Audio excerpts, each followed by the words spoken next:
आपने एक बहुत ही टची चीज़ को पकड़ा है और उसकी एक कुछ हिस्ट्री है। मुझे उम्मीद है कि हमारे बहुत सारे पाकिस्तानी भाई बहन भी इस शो को देख रहे होंगे और उन्हें गुजरात के दंगों को लेकर के हमेशा वन साइडेड कहानी ही सुनाई गई है। तो मैं यहाँ पर कुछ मिथ्स को बर्स्ट करना चाहूँगा। अक्सर ही बताया जाता है, पाकिस्तान के अंदर तो यही खबरें जाती हैं कि मोदी के राज में 2000 मुसलमानों को मार दिए, लेकिन एक्चुअल फिगर 2000 नहीं है। वैसे मुझे शर्म आ रही है ये नंबर्स बोलने में। ये कोई खुशी का मौका नहीं है, ये कोई खुशी की चीज़ नहीं है कि मैं ये कहूँ कि 790 मुसलमान मारे गए थे, 240 हिंदू मारे गए थे। ये जॉइंट पार्लियामेंट्री कमेटी की रिपोर्ट थी जो कांग्रेस के राज में बाद में मनमोहन सिंह जी जब प्राइम मिनिस्टर थे तब टेबल हुई थी और उस रिपोर्ट के ये फिगर्स हैं। 790 मुसलमान मरे, 240 हिंदू मरे। ये बहुत बदकिस्मत नंबर है, लेकिन ये फैक्ट्स हैं जो कांग्रेस के राज में आए थे।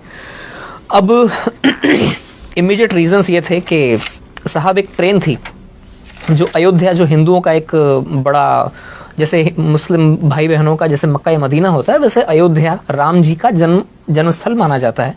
वहाँ से तीर्थयात्रियों की एक ट्रेन अयोध्या से लौटी थी। वो गुजरात के गोधरा स्टेशन के ऊपर थोड़ा सा आउटपोस्ट पे खड़ी हुई थी और उसमें जो यात्री थे, तीर्थयात्री थे, कुछ विश्व हिंदू परिषद के लोग थे, कुछ आरएसएस के काडर थे, जिनका अयोध्या में आना जाना लगा रहता है।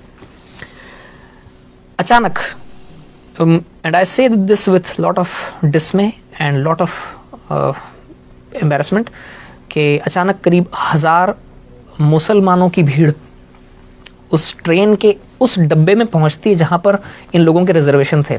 बोगी नंबर S6 और S7 इसे घेरती है।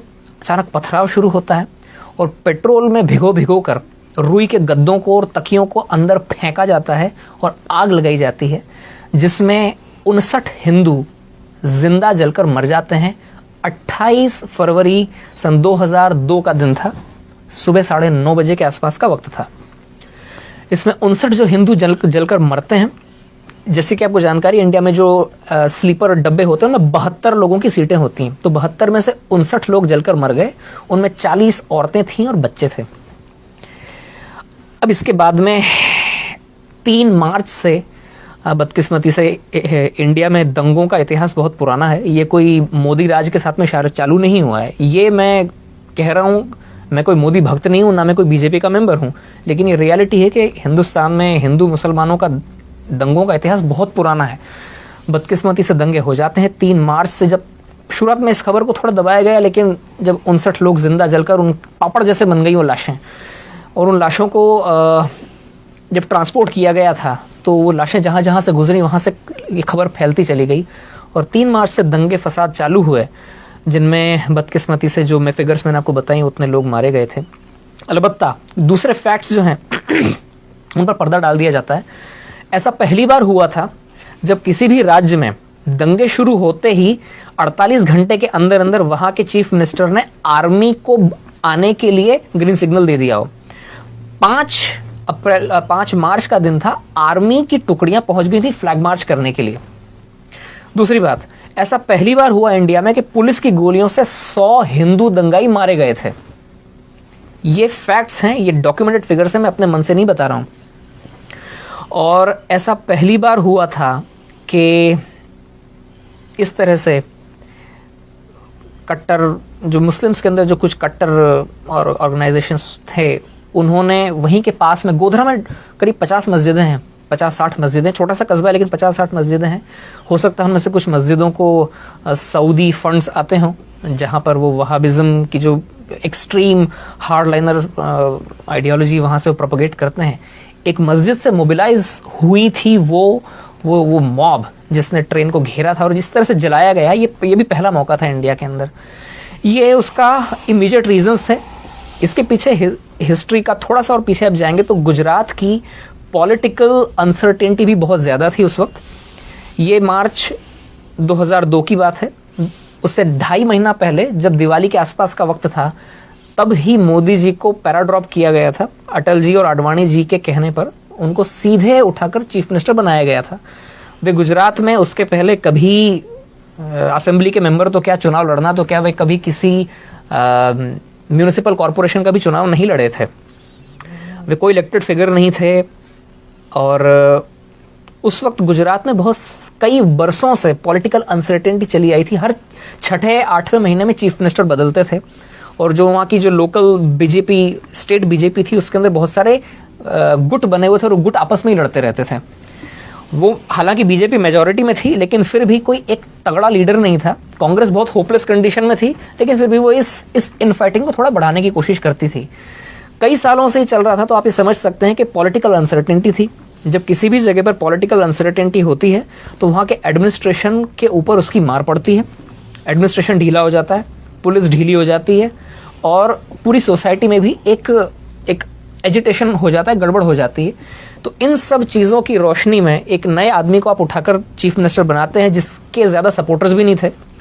और इंडिया में ऐसा होता है कि काफ़ी चीज़ें इंटरपर्सनल तरीके से होती हैं।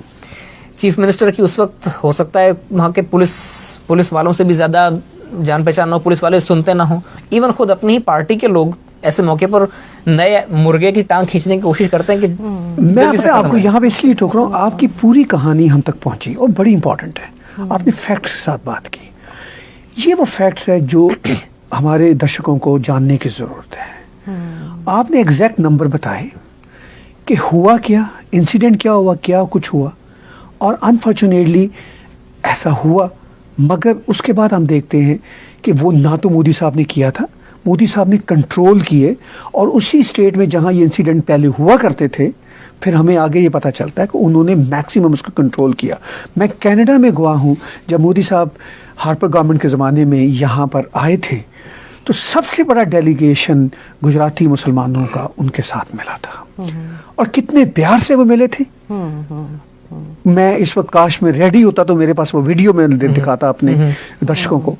ये तो वो फैक्ट है। अब देखिए, एक चीज और जोड़ना चाहूंगा इसमें कि उन दंगों के बाद मोदी जी, ये फैक्ट है जी, एक के बाद में 3 इलेक्शन जीते हैं, 5-5 साल। बिल्कुल ऐसा है। अगर उन्होंने दंगे करवाए होते जैसा कि लोग बोलते हैं, नहीं, वो तो एक सिस्टेमिक कैंपेन है ना उनके खिलाफ, डेमोनाइज करने की। तो गुजरात की जो पब्लिक है इंडिया की सबसे ज्यादा एजुकेटेड पब्लिक में से मानी जाती है। वो इतनी बेवकूफ तो नहीं है कि किसी मास मर्डरर को एक के बाद में 3 इलेक्शन जिताएगी। और दूसरी बात ये है कि एक बार जब ये जम गए वहां पर, तो इतिहास साक्षी है, तारीख गवाह है कि उसके बाद में फिर गुजरात में कभी कोई दंगा नहीं हुआ जी। और ये बड़ी दिलचस्प बात है कि आज भी इस आदमी की तनकीद करने के लिए लोगों को कुछ और नहीं मिलता है तो 17 साल पीछे जाते हैं। राइट। मतलब 17 साल से ये आदमी लगातार या तो गुजरात का चीफ मिनिस्टर था या इंडिया का प्राइम मिनिस्टर था। इन 17 सालों के कालखंड में इस आदमी के खिलाफ बोलने के लिए किसी को कुछ नहीं मिल रहा है। मतलब तो वो ये जो 17 साल पीछे जाना पड़ता है लोगों को। अच्छा, ये बड़ी दिलचस्प बात है।